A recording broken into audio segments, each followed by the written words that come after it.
Hi, I'm Tania Sturt and I'm speaking on behalf of Women Act Up. One of the more well-known concerns about gender identity ideology, and in particular sex self-ID legislation, is in the case of women's prisons. There's good reason for concern. Women are automatically vulnerable when they're incarcerated. They lose free will in many ways. Often they come from backgrounds which include trauma, addictions, abuse and mental health issues.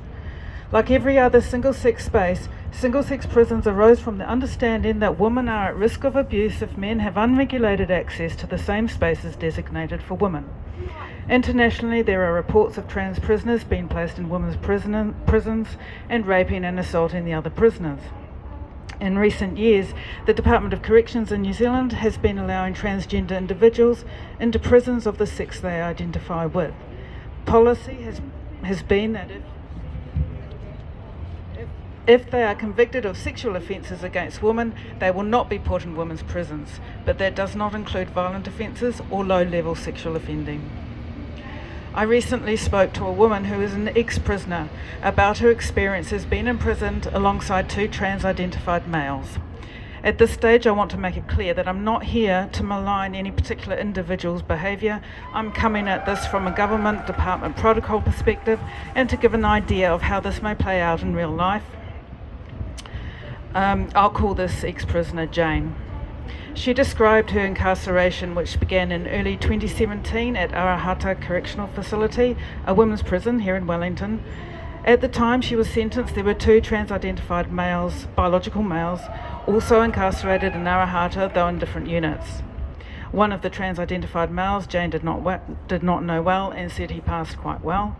The other, who I'll call Tim, was a cross-dresser rather than a transsexual, and he had had no surgery and probably no hormones. There were no changes to his physical body.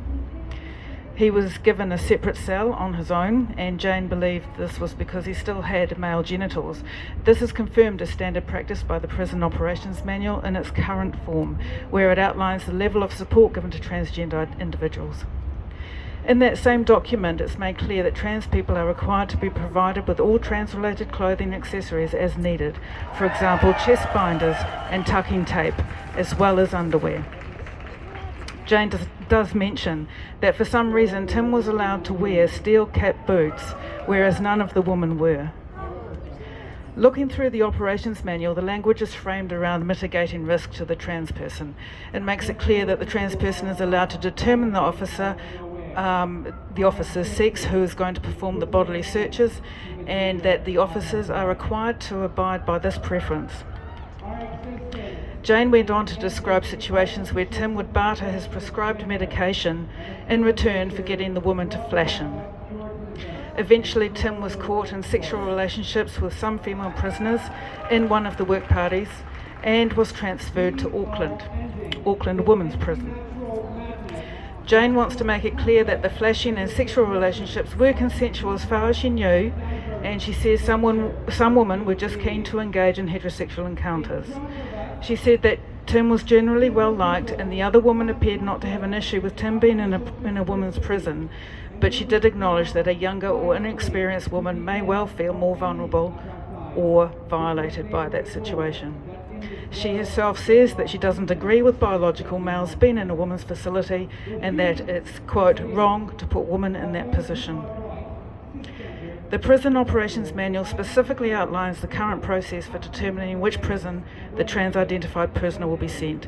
It's made clear in that document that the birth certificate is adhered to as a priority when determining that choice.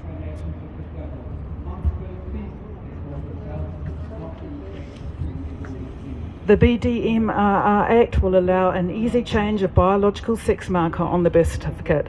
The consultation with the Department of Corrections that a number of groups were invited to last year indicated they were considering the option for removing the birth certificate as the prioritised determining factor, just one of the factors, and instead will look at other factors as well, such as a gender identity and risk of harm.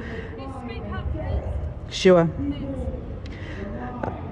There is an expectation that this option will be taken once the Act comes into effect. I'd like to note that at no point is there any reference to determining how genuine the gender identity is. As in all other areas, people are required to take their word for it.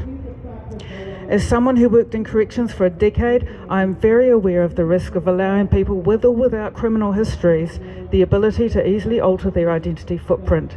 For prisoners, it can be about access to sexual partners of your sexual orientation and decreased risk of male violence.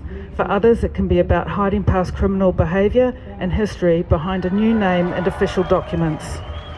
Ultimately, it comes down to the fact that women are not shields for men to hide behind while they play dress up, and women should not be mere receptacles for making men's lives easier.